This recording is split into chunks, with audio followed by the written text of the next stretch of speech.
Good afternoon, ladies and gentlemen. Welcome to the last in our series this year of revenue generation and marketing webinars through the Canadian Olympic Committee and the NSF Enhancement Initiative.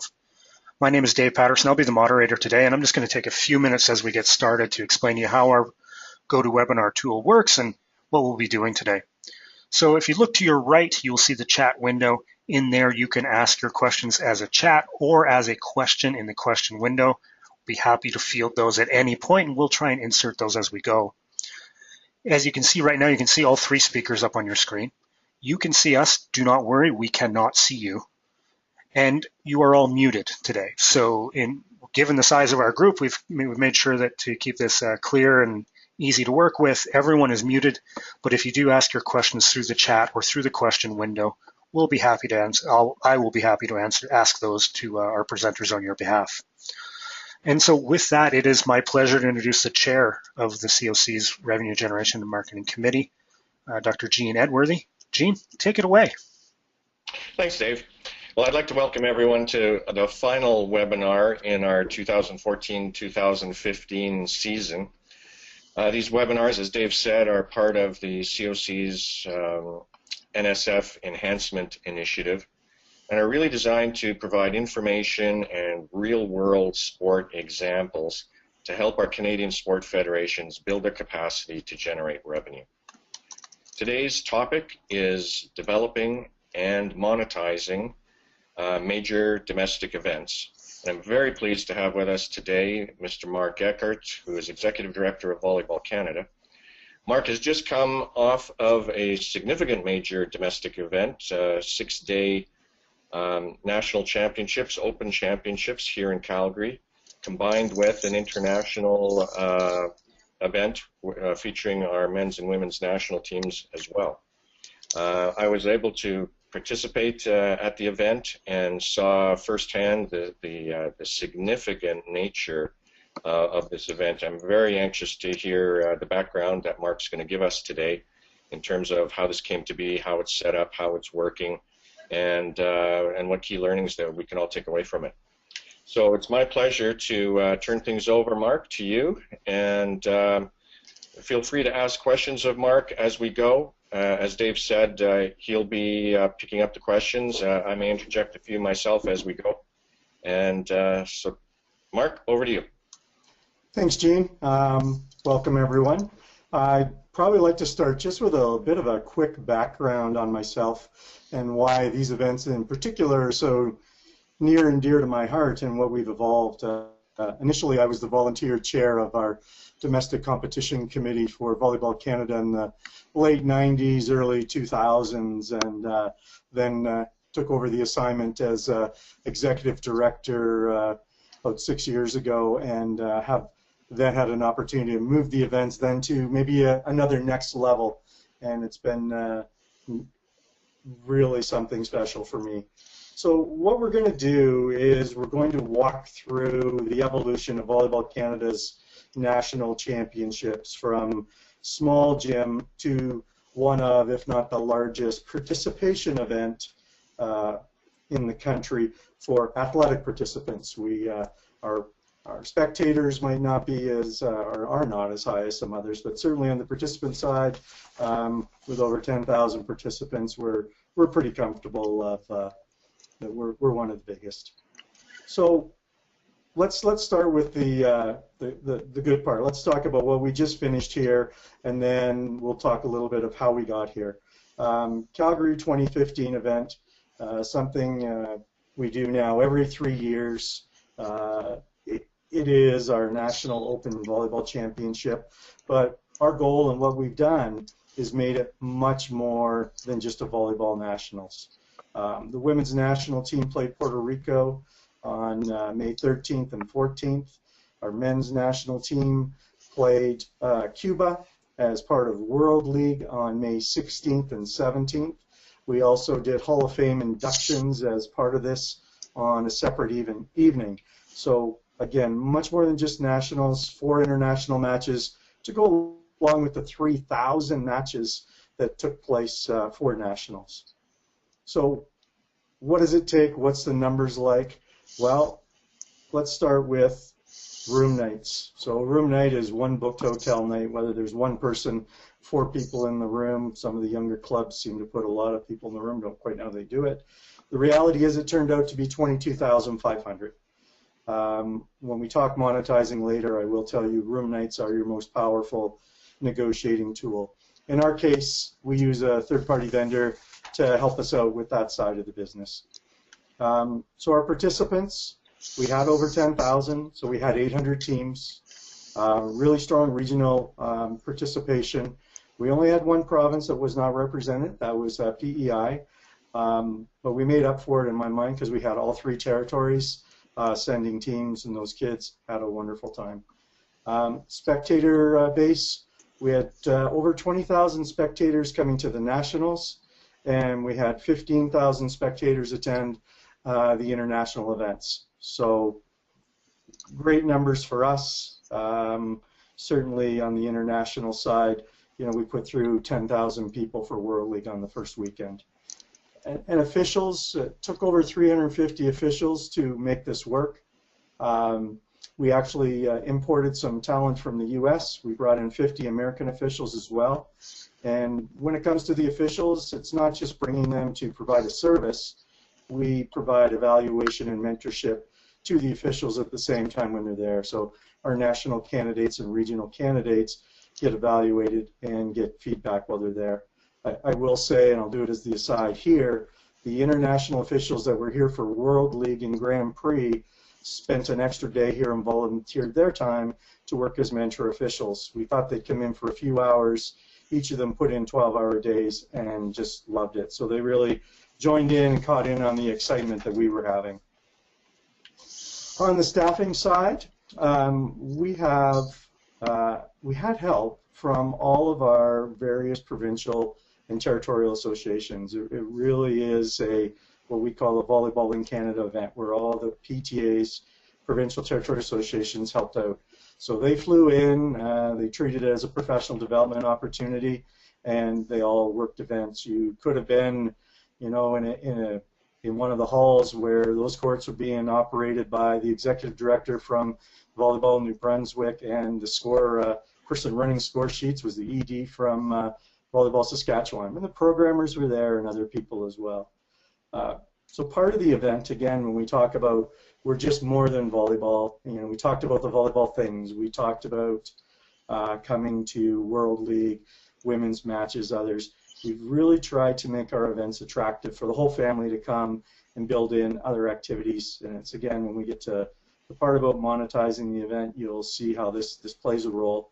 But there were a lot of excursions going on. We had a third-party company handling excursions, working on that activity. When we did send some of our international delegates to Banff for the day, when they got home, they weren't remarking on the mountains. They were remarking on that they saw 7 bus loads of tournament participations in Banff and thought that was pretty special. The other component to this, and you know, we've talked about the high-performance integration and having the national teams there.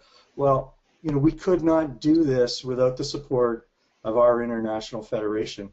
And our international federation actually moved our dates of when we're supposed to play Cuba by 2 weeks to make it match up. They totally recognize the power of a volleyball festival and international sport, so that we're building fans and building spectators. So again, very, very good for us. So, you know, there's part of where we are now. Now, how we got here, if we look at our history, circa 1999. Hey, Mark, just to give a perspective, you said there were 800 teams here, but can you talk a little bit about how many actual volleyball courts and how that was set up? Because that was pretty spectacular. Sure, and there'll be some other slides. We'll look at that later. But we operated it with 58 volleyball courts. We used 2 venues. We used the Olympic Oval at the University of Calgary and the University of Calgary, and had 30 volleyball courts there. And we also used what is our convention and Stampede facilities down on the Stampede grounds at BMO, and the Corral, which is the oldest standing ex-NHL rink in the country. and for a total of 59 courts, including the corral. And of that 59, 50 of them were portable courts and set up with our staff. So we'll talk a little bit about that as we build it. Great, thanks, Mark. And Mark, now that you've given a little overview of the event, I think it's a good time to mention that one of our guests today, Michael Arbour, mentioned to me that he just got back from the event, and he's said it was an amazing experience for him and his group. So more kudos to you and your team, Mark. Wonderful. Thank you. I'm glad you enjoyed it. We've had social media is treating us very well in the same respect, because it is what the vision is. It's to be awe-inspiring for young athletes, so they have a really special experience that will hook them into sport. Not just the business side of it, but there really is that philosophy behind our event. So what the national championships used to look like, it was, I'm sure some of us still have it, some of us are just moving away from it, really traditional, even all the old traditional names, you know, midget, juvenile. The total participation was 26 teams, qualification through a provincial championship. They were played in high school gyms. Occasionally, university gym was considered a big deal. Financially, there were no revenue sources. The reality was Volleyball Canada was losing money on the events. Provinces were not interested in hosting the events. We had to do a rotation schedule to force people to take their turn to host an event. So it really became a bit of a decision maker for the organization. What are we going to do? So then we did, and I had traveled and had the opportunity to play with teams and coach teams in Europe and the United States, and they were starting to do these festival events and portable courts and various systems, and it started changing how I looked at facilities. I started looking at big open spaces that were free spanning and realized they were volleyball facilities. They weren't necessarily the traditional gym. I was able to, you know, with support of the director of the Olympic Oval at the time, say, can we try this in here? And very supportive, gave us our pilot event. And our pilot allowed us to have 18 courts. We ran it with the support of Alberta Volleyball, who helped with the court build and doing it. We ended up with a magical amount of, you know, 120 teams, and we truly believe that you just couldn't surpass something like that. That was as big or as big as it could go. But that was our first go at it 15 years ago. Dave, do you want a chance to catch up with me on your slides? Sure. Just come on up to assessment and you're with me. Sorry about that, everybody. Okay, wonderful.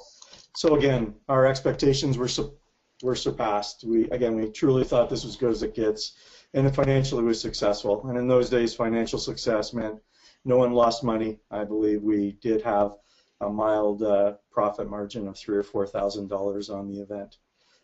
This is a really good photo of the temporary courts. So the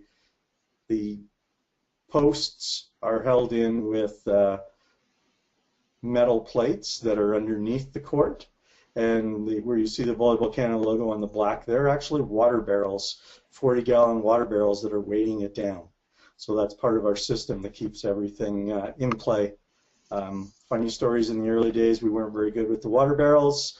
One group who set up water barrels didn't realize they were meant to have a top on them, put wooden tops. We had an official fall into a water barrel. But we do have photos, but I don't share those. The next steps for us were philosophical as an organization, and a lot of it had to do with open entry. And open entry was really the biggest challenge as an organization. You know, the traditional belief was you must win your provincial championship to come to a national. Open entry, there was concern that it wasn't supporting the high performance pathway or the nature, and was doing just the opposite for volleyball, as we're a late developing sport. Our best player in the world right now, Gavin Schmidt, who's probably a top 5 player in the world, but you know, Canada's #1 right side player. Gavin didn't start till he was a late developer and coming in the system, didn't start the sport till he was 16. So just a really good example. alignment with LTAD, looking at a management strategy of, how do we manage these big, massive events? This is no longer 1 and 2 people. This is, 40, 50 people. How much can you count on volunteers? When do you have to use paid staff? When you use third-party contractors? A lot of work around that. The asset development, we started to have to develop new software. We had a company work for us years ago that developed our event management software so we could track all these matches and report the scores in a internet and live environment. And again, bricks and mortar, it should be bricks and mortar, metal and plastic is really what we should be talking about here, because the bricks and mortar piece is starting to look at different facilities and different opportunities to play the game. Like I say, never realized how important it was to find old airplane hangars, warehouses, all those kind of things. The first thing I see at convention center, the email that goes out from us is, how high is your ceiling? We need to know that. I did mention in the early days we rented our courts for the first events, but we have acquired now over the 15 years, we now have 70 temporary courts in Canada. So we're quite happy with that. And what you're seeing in this little picture isn't a court. This is just one of our exhibition halls where there's a vendor display. This is, for those who know it, this is Heritage Court in Toronto, in between the RICO Center and Direct Energy Center, where we ran our first Open in 2012. Mark, we get a question, pretty straightforward one, and that was, what is LTAD? Long-term athlete development. So how is it, and how does this national championship and this business model support bringing our athletes and developing them from the active start to the training to win, and all the way along the process to being the best international athletes that we can field in the world. And in our case, we hope that means medalists in Rio. And for anyone who has any further questions on LTAD or those stages that Mark just talked about, CanadianSportForLife.ca is an excellent resource and gives a really fulsome and a lot of resources around that concept.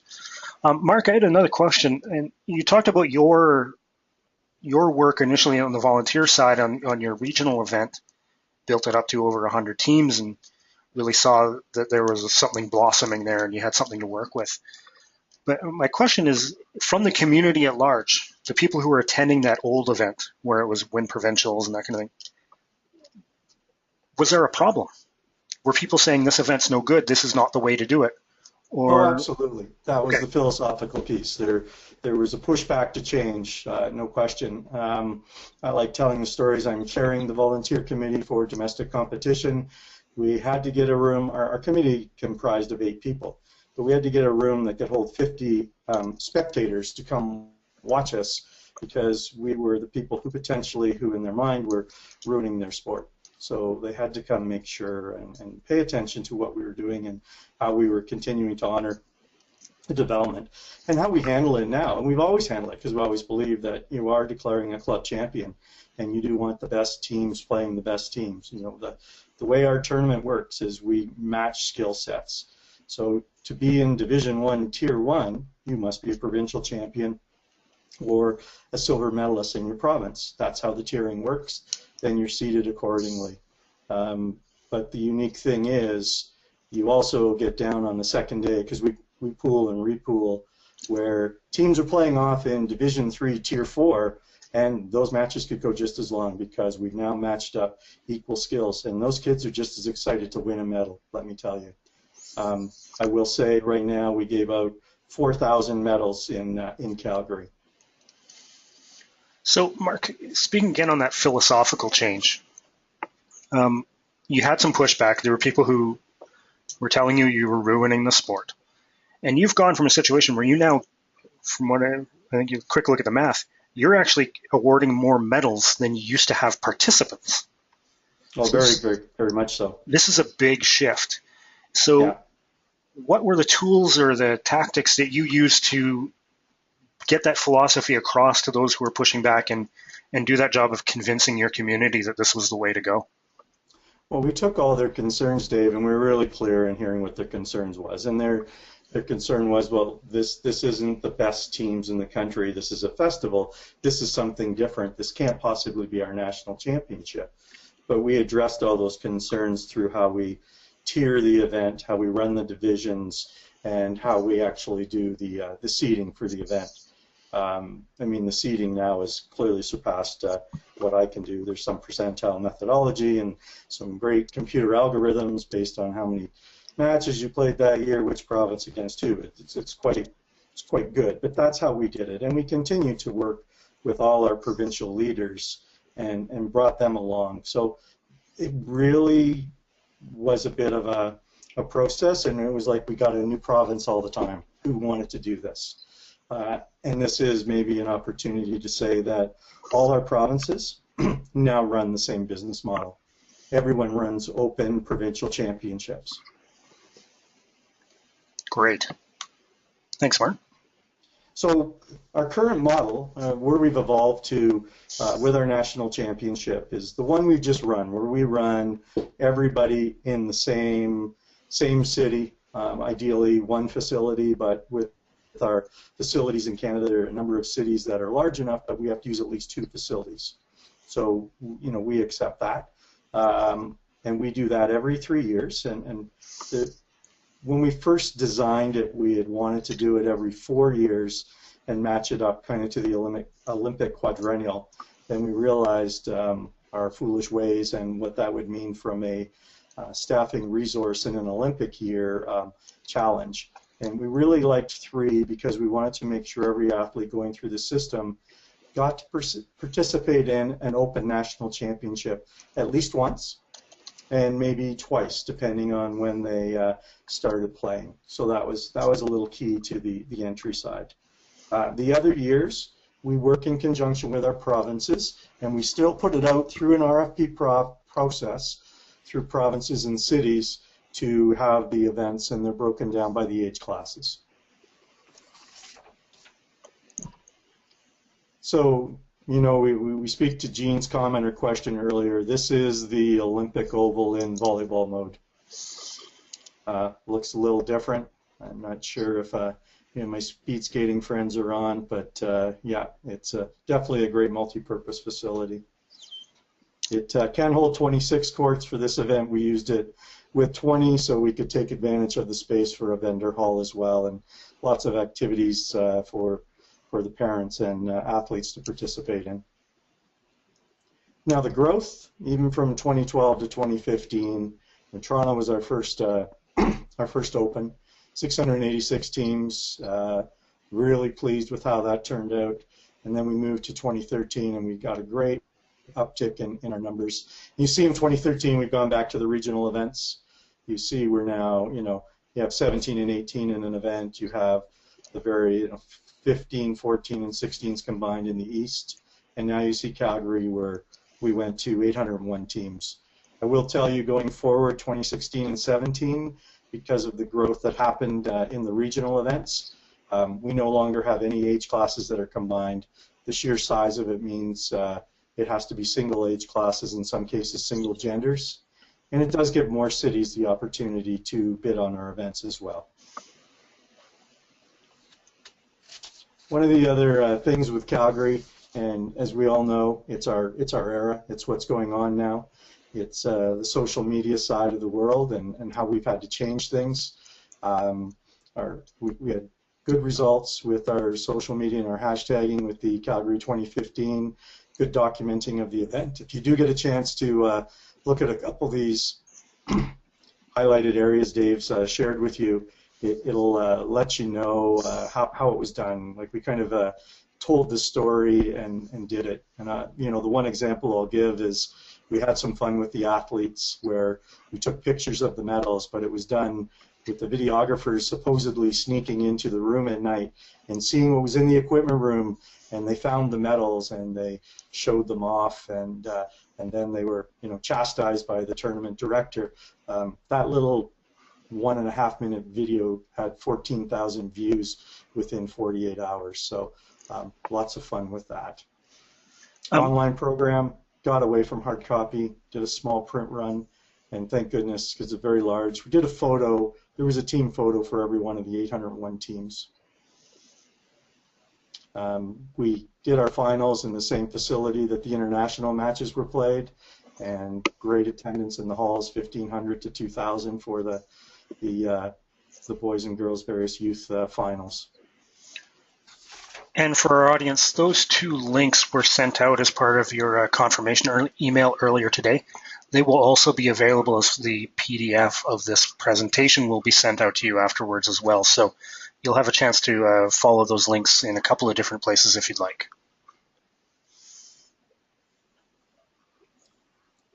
So I think the other one you look at with Calgary is, and what was really important for us was the national team spotlight and the international competitions that went on, but not just competition. A good example here, you know, our women's national team spent time in the vendor hall, spent time in the facility. They played their matches on the 13th and 14th. They didn't leave till the 17th. They gave out medals. They were very visible throughout the facility, and that was very important for us. Our women's national team had not played a match on an international match on domestic soil in well over 20 years. So, you know, our participation and our youth numbers are skewed to women. More like 65% are female participants, but they weren't having an opportunity to see the female athletes and have those role models. So that was very important to us, and why we brought in Puerto Rico for the friendly competitions as part of the event. And again, selfies, autograph sessions, kids take great advantage of that side on social media. And Mark, I think you took this opportunity as well to involve your sitting team, so able-bodied as well as on the para side? We did, and thanks for the reminder on that, Dave. Our sitting team, we had the opportunity to maybe do some demos and do some things, but we took the opportunity for this one for our sitting team to be part of the event from a management side. The staff worked the event. The staff ran the 50-50. They helped with the program sales. They utilized it as a funding source for the para program, and they did very well. I believe they were $15,000+ that they earned towards their program that they'll be using towards their Pan Am game training camp right before the games in London, Ontario. So Mark, can you just take a brief moment and describe what a sitting team is? Absolutely. So the sitting volleyball program plays on a slightly smaller court. They are literally sitting. The net is more closer to the ground, and it is, you know, the analogy that I give people who've never seen it is table tennis to tennis. The speed is phenomenal. The athletes are amazing. They can move around quite significantly. Still 6 athletes on a slightly modified court, but they can cover it. And again, the speed, everything else is the same. All the rules, there are no different rules. Again, some of the, you know, if we were to say some of the Calgary highlights for us, you know, from myself and the staff, was the national team showcase, interaction with youth and sponsors. We had 3,000 youth matches in 6 days. 4,000 medals were distributed. Again, our medals were a uniquely designed medal that became very popular.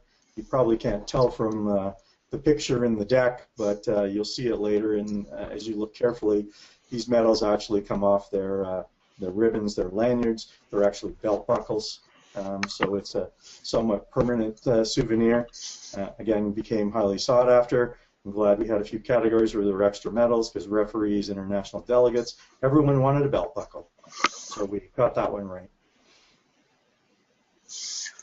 Again, I commented on the sneak medal preview, so that was already there.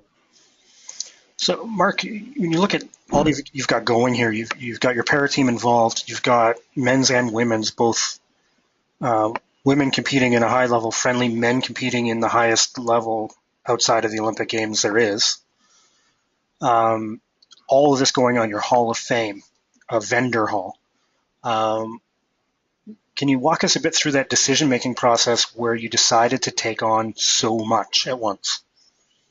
Well, so what it is again, it's even like if you look at the events, Dave, and we talked about how to keep, the pushback. So you have Div 1, Tier 1. You're running a 32-team tournament. Okay, so you have one group of people running that tournament. Now you're going to keep adding tournaments, so it keeps growing and growing. And now you've added the tournaments. Now you want the opportunity to have the other activities. Our tournaments are structured in such a way that athletes play for 3 days, but they play in a window. You could be in first wave or second wave of your tournament day. So it means you play in the morning, 7:30 to 3 p.m., 3 matches somewhere in that window, usually match on, match off. But again, the whole idea, you've traveled somewhere, now is your opportunity to experience more than just a gym. You go to a new city, you want to get outside the competition venue. And in our case, again, we brought the athletes to see outside the competition venue and seeing the role models.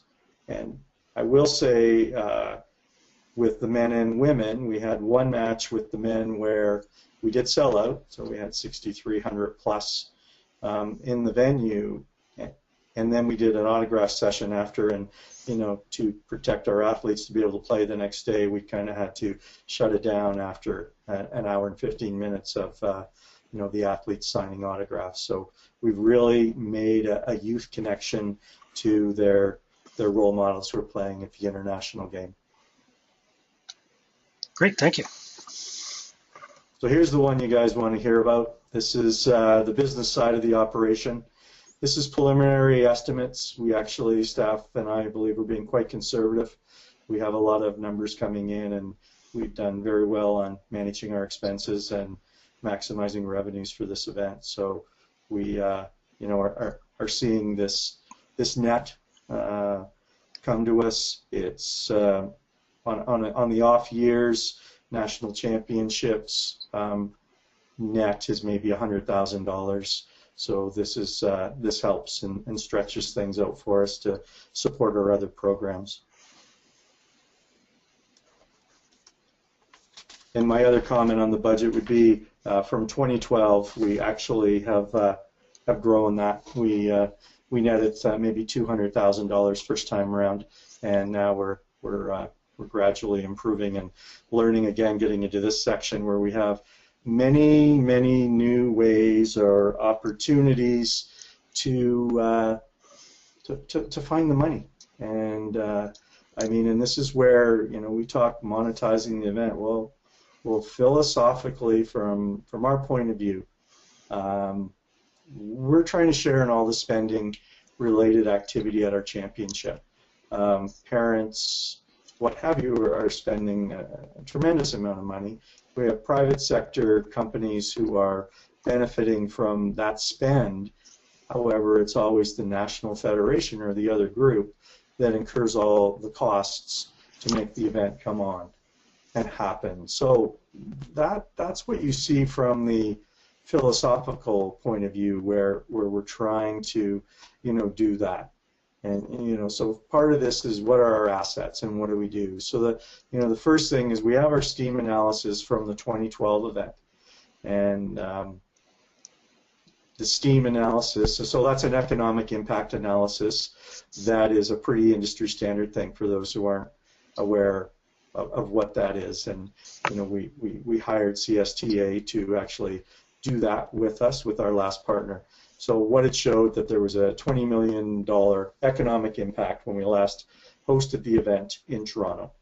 So that set the stage for us then to create our request for proposals for the various cities, and with that number in mind, and followed with the second number, because some cities, the economic impact number is great, they're very excited about it, but what they see are room nights. They're working in a model that tells them, we need room nights, we need room nights. Now, we've also researched what are quiet times, for lack of better terms. So May long weekend in major cities, there tends to be a bit of an exodus, and people are not coming to the cities, they're not booking hotel rooms, there is a lot of capacity and a lot of vacancy. So this is a win, and this is part of why they want us so badly during that time frame, because they're filling empty rooms and creating capacity and creating a revenue stream that simply was not there. So to make the room nights work, we run something called a stay to play policy. So we hire a third-party housing provider. That housing provider negotiates, in this case, with close to 50 hotels and all ranges of pricing, and we negotiate, we believe, very good industry pricing, everything from residences to suites to Westins and Hyatts, and people get the full gambit to choose where they want to stay. And they work through the third-party housing provider to book their rooms and stay. And again, that third-party housing provider receives a percentage of the room night revenue, as do we. We share in that.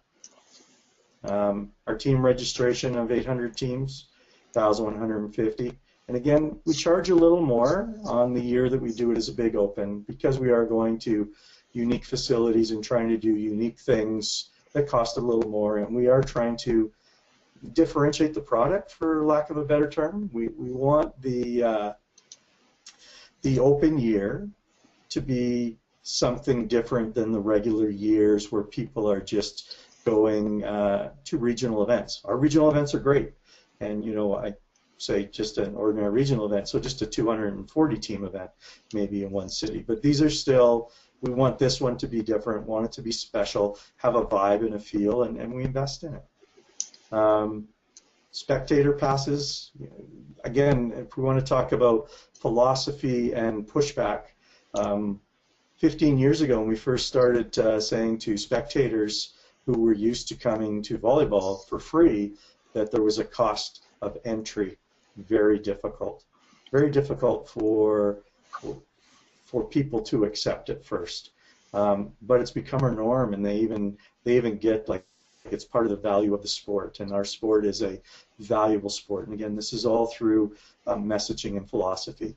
We're always going to have a parent or two, and one parent who said, "Oh, I get that we should pay, but I think it should be maybe $20." So he was right down in the minutia of trying to haggle a different rate for himself. But we now, I think, are at a place where people are recognizing that spectators are a big part of our nationals, and that there's value there for them as well.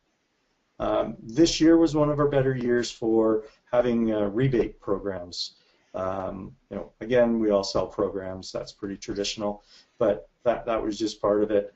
The housing, again, we do well there, so we receive 6% on all room nights. Flight bookings, we don't dictate who the carrier is by any means. We had a recommended travel agency, and we kept promoting that, and through social media and various, when you register, okay, here's your next step, here's your next step. We did very well. It was a 5% rebate program. With the agency, we received $26,000. Tourist attractions, again, we kind of mentioned what we were doing there. We had Anderson Travel in Alberta doing bus transportation from the airport to taking trips to Drumheller, to the Badlands, to Banff, helping organize trips to the zoo. We also had another number of maybe unique attractions that we discounted for and have arrangements with. There was a helicopter tour company and a couple others, and they all got used to some degree.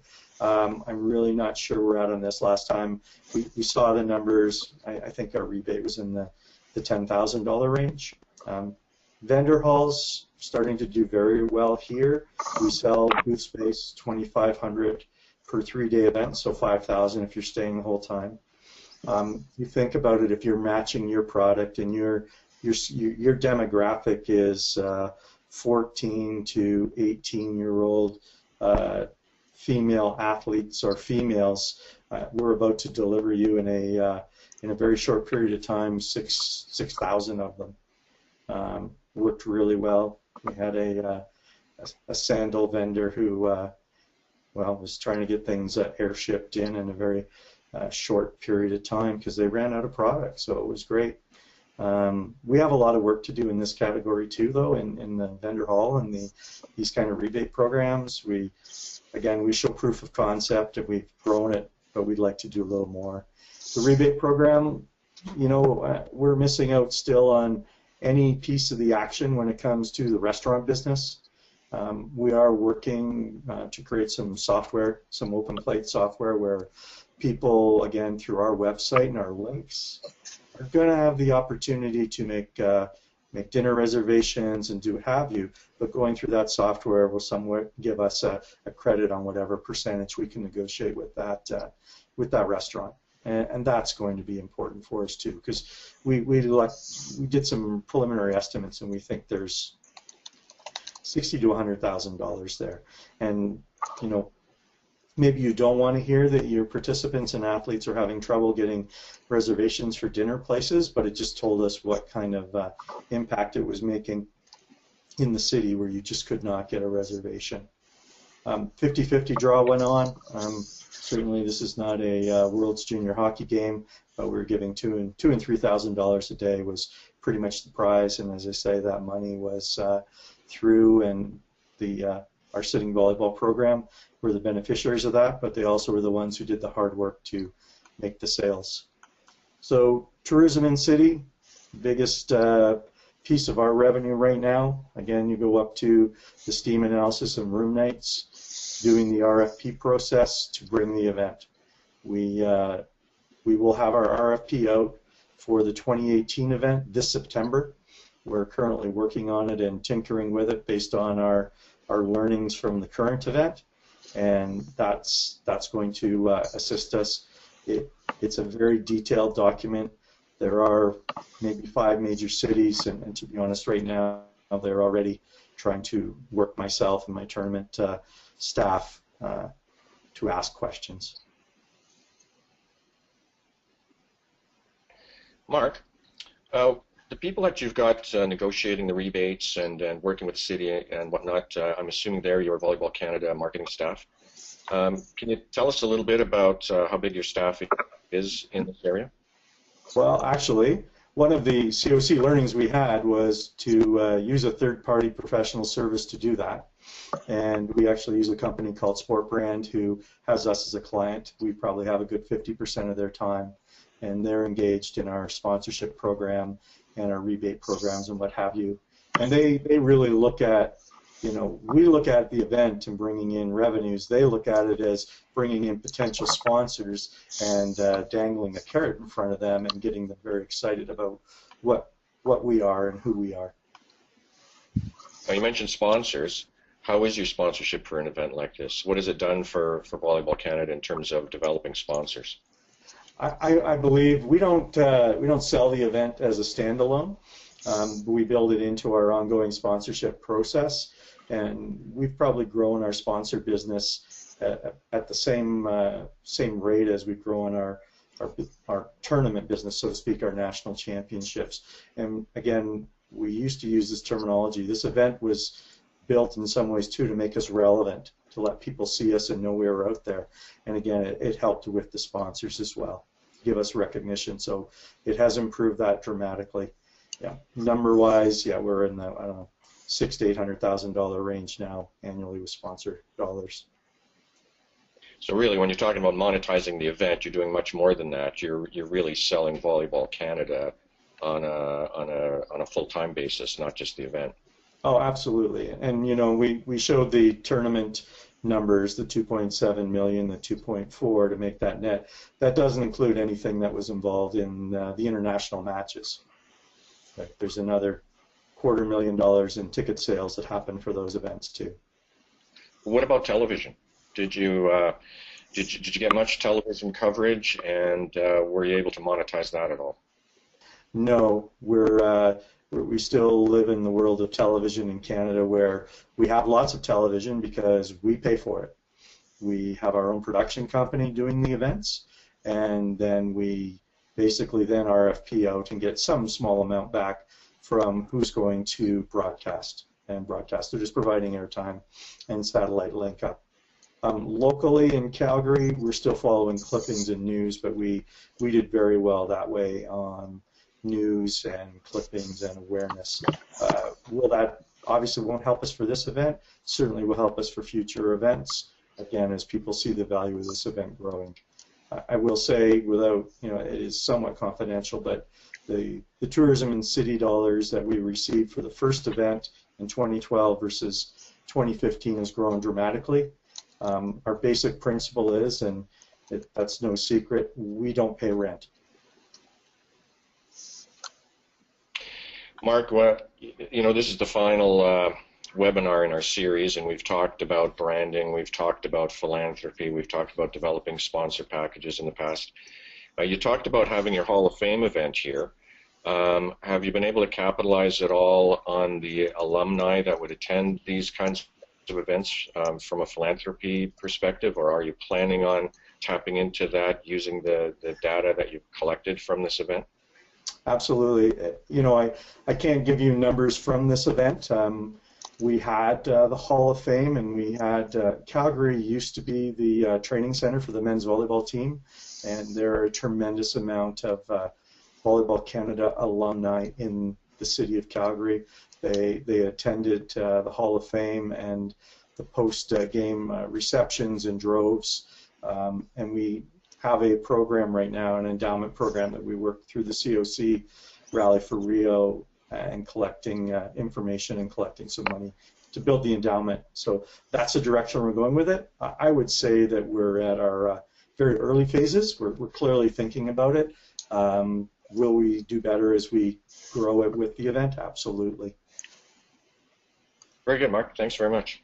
Thanks. Mark, I have a question from our audience from Jennifer Smart. She wanted to know a little bit more about the state of play policy and how that worked. Okay, so state of play is, and you must stay in the tournament hotel to be eligible to register in the tournament.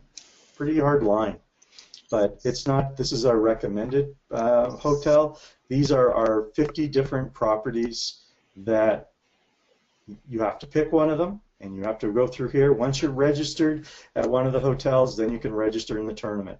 Prior to that, you're not eligible. There's a number of eligibility issues around being in good standing in your province, playing in their provincials, but the other one is you must stay in one of the identified properties. Okay, great. And John Jackson, who's the CEO of Bobsleigh Canada Skeleton, and has some experience, came from the hotel world. He mentioned that state of play from the hotel association is absolutely key. And so he, wearing that hat, he said that this is really important. Well, and why it is, everybody, I mean, we can say that we brought in 20,000 room nights, but I need to document that. I need to proof positive through my third-party housing vendor and say at property X, there was this many room nights on the 13th, 14th, 15th, 16th, add them all up and show that. It's, we're into the, close to the $1 million range of the kind of money exchange going on here, and from these properties and cities and tourism departments. So yeah, this is very, very much business. Okay, and before we move on from this slide, Mark, I just quickly referenced a couple of things that I wanted to touch on a little bit. For those of you who are interested, the STEAM model is produced by the Canadian Sport Tourism Alliance. You can find them at canadiansporttourism.com if you want to find out more about the STEAM model.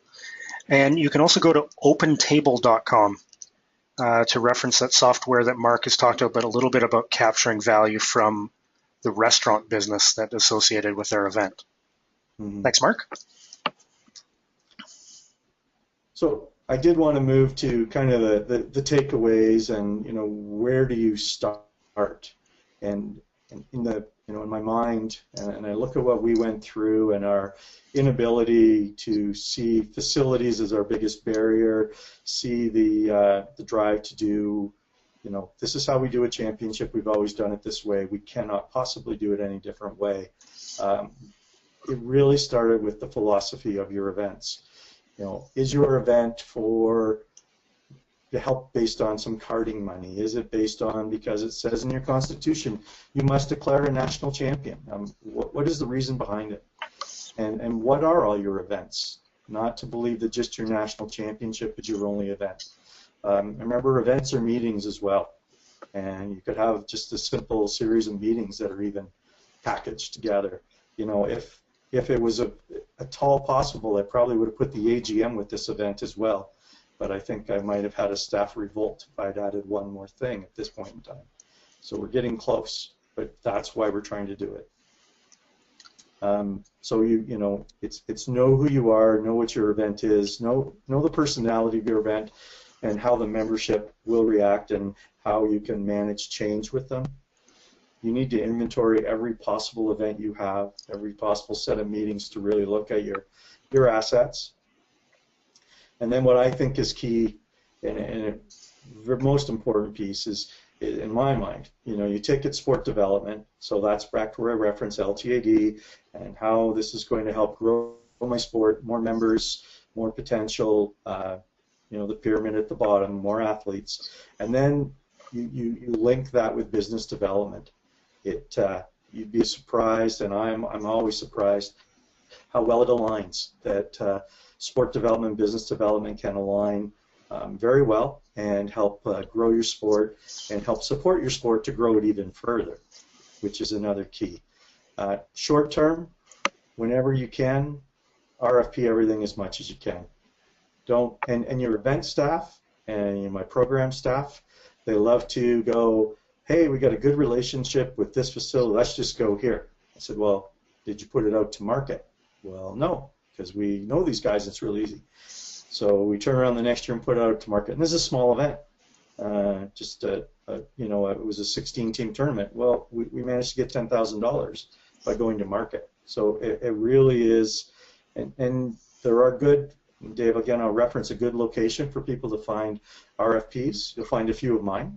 You'll find some curling ones. I believe you might even find a Hockey Canada one or two on the CSTA website. Okay, Mark, first of all, for the audience, we're into the wrap-up stage. We had a couple more questions. Sure. But if you are sitting on if you're in the audience and you are sitting on a question, stop sitting on it and ask it. We are running low on time now. So with that said, John Jackson had another comment, and I think it's important for people to realize as they look down this road that in some cities, not all the hotels are part of the destination marketing fee. And a pay-to-play or a stay-to-play policy ensures that only the member hotels in the association are getting that business, and especially in those cities and in those areas, that's a really important distinction. Yeah, and that's in all cities, actually, Dave. I've yet to run into a city where it's not. And the other thing you'll find, and I say that to everybody, as you go through this, you'll learn various cities have various philosophies around sport tourism. You know, some have a prestige model where they just want to bring in international events. Others are after the room night. So as you learn the various cities too, it helps you understand how to interact and do business with them. And a nuts and bolts question here from Mike Brownshow. How were the officials compensated? Were they paid by the game? Were they paid a per diem, travel, etc.? All of the above in different ways, shapes, or forms. So, again, as I kind of quickly did at the beginning of saying what it looks like, the officials, it's part of their developmental model that they use this event and they bring in the referee, supervisors, and evaluators. So all the provinces play a role in officials development. So they're funding a number of the officials coming to the event. And Volleyball Canada is funding officials coming to the event through our officials budget, and we also are through the championship budget. The standard for us is that we pay per diem. We put the money in their accounts before the event because it's a challenge to try and feed people on site. So we per diem per day, we provide their accommodation, and then we pay them a modest match rate. I believe for they're being paid $20 or $25 per match. The only interesting question is when we're dealing with the Americans and whether we're paying them in U.S. funds or Canadian dollars. That always gets interesting every time we do this. And that $20 to $25 per match, you said that's modest. How does that compare to, say, just a typical club tournament that they might be working during the course of the season? Well, and it would vary on their on their qualifications, and vary per province, to be honest. So it could be starting anywhere from $18 to $60 per match, depending on what level you're refereeing and what level you are. But again, the officials have embraced this event as much as we have, and they set a flat rate. We could have an international official doing 14U Tier 4 final, or working the lines for that event, and they're all getting paid the same. Okay, great, thank you. And now I've got another question from Andrea. Now they're coming. Here we go, Mark. I'll answer more quickly. Andrea Eichelberger. Andrea would like to know, do you provide free of charge transportation between hotels and venues? And if not, how do you deal with ground transportation at the event?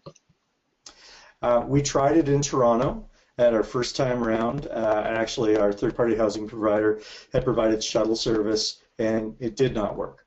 It worked, but there were a few cases where it was challenging. People wanted their own transportation. So in Calgary, we helped through the rental car agencies. We helped through City of Calgary Transit. Both of our venues were linked on the transit line. There was some limited transit service for two of the days because of some repairs, but they put on shuttles to help it out. However, we provide buses for our staff, again using two venues. So our officials, for those who know Calgary, all stayed at the University of Calgary, but we took 2 buses every morning and delivered them at 6 a.m. to the Stampede grounds to the BMO to transport them that way. Okay, and then from Lena. Lena has a question about the bidding process and wanted to know, for this festival event every 3 years, what is the role of the PSO in that bid process phase? And I guess, and then in turn, what is the role of the PSO in the operational phase? So they don't have very much of a role in the bidding phase, because they may not even be involved in the execution. It really depends on the organization. We go to a place like Calgary, and in the place of Alberta, they have a very large, strong Volleyball Alberta technical staff who we wrote a contract with them. We're much happier to hire volleyball people and put money in the association's hands than look at third-party contractors who aren't in our sport. So that was part of how the business model works. We do tell in the bidding process that they should contact the PSO. They should create a relationship. They should get the PSO to maybe endorse their bid, but it is not mandatory to do so. Okay, great, thank you. Got a couple of related questions now from Andrea Eichelberger. She wanted to know how many volunteers and how many paid staff. I think you touched on the 200 staff, but how many volunteers, and you refer to as the orange shirts. And then further to that, for the staff who are from the PSOs, she wanted to know a little bit about how they're paid, and maybe, Mark, if you touch on their willingness and their enthusiasm to be part of this big event on the part of the PSO staff.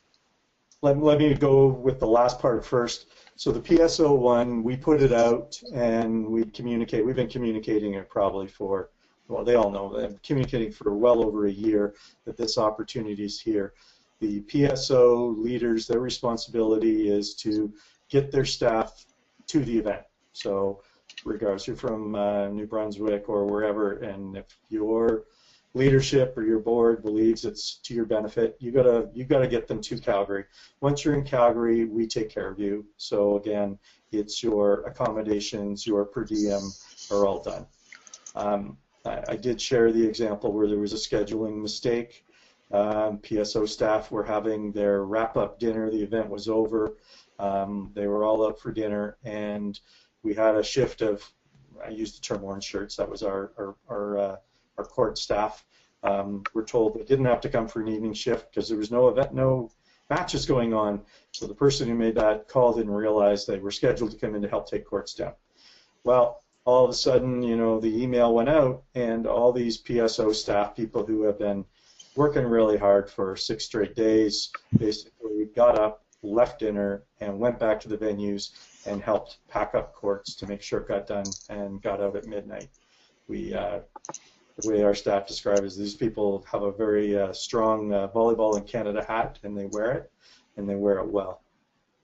Now the other volunteers, and I'll be honest, we compensated volunteers who are paid. So we compensated all our volunteers. No one was a pure volunteer with no compensation on the national championship side. They received a minimum of $150 to be there. They received their clothing package. They received their food, et cetera, and a modest honorarium. Great. And then question from Jennifer. Her question is about getting back into the staffing. How did you identify what roles needed to be filled by professional staff and which could be filled by your volunteer crew? It's a mix. So for every volunteer crew, there has to be professional staff that's leading them. Really important for us. And again, on the technical side, we know it really well, and we have a lot of, for lack of better terms, over the years, we've created formulas. If you think about it, everybody knows how to run their traditional small event, and as I said, we just kept saying these were small events, and they just kept growing. So, and again, small events. So 132-team tournament requires this many officials, this many whips on the floor, and this many supervisors. So we just kept multiplying that. You could be working this event, and your world only revolves around 4 courts. So we know that. But you do have a leader or someone up the chain who's on radio the whole time. And, you know, competition coordinators on shift for anyone from, again, people who volunteered, again, paid that modest honorarium. They could have been a board of director from another province, too. Even some of our BC Board of Directors were involved in some hands-on stuff because they don't do well walking around watching things. So it sounds like, Mark, maybe from an operational perspective, between the waves and between these tournament formats and between the way you've assigned courts, you've really sort of compartmentalized your operation. We do, and we put it together. I mean, and there's a lot of formulas for us. You know, for every court, there's 8 teams. You know, we know that. You know, we know that over the years, and for every court, there's X number, 5 officials per wave, and those are the things that come with experience. So when, you know, we have the numbers, and we have numbers as well that tell us, you know, what to expect, how many parents to expect to come watch their kids at the various age classes, and that just comes with building our knowledge over the years. Great, thank you so much. So just before we move on here to Jean, one more comment from the audience that I wanted to share with everybody. Krista Benoit is joining us today, and Krista is with the CSTA, and she points out that when you go to the website, have a look for the name Tony Fisher on the Contact Us. Tony is the lead on STEAM studies, so if you're interested in that STEAM model, Tony is the person you want to talk to. So with that, thank you, and Jean. Well, thanks, Mark. I mean, having been able to attend the event, I saw firsthand how spectacular it was.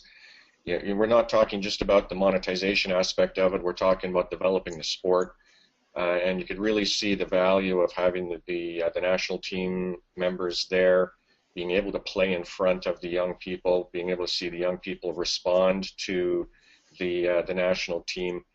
You know, it's really about building the pool, and that's something that's a big topic at the COC these days. Is retention of athletes, building the athlete base, and you can see it in the statistics that we've got from Toronto to Calgary that there are more participants, and we're generating interest in volleyball.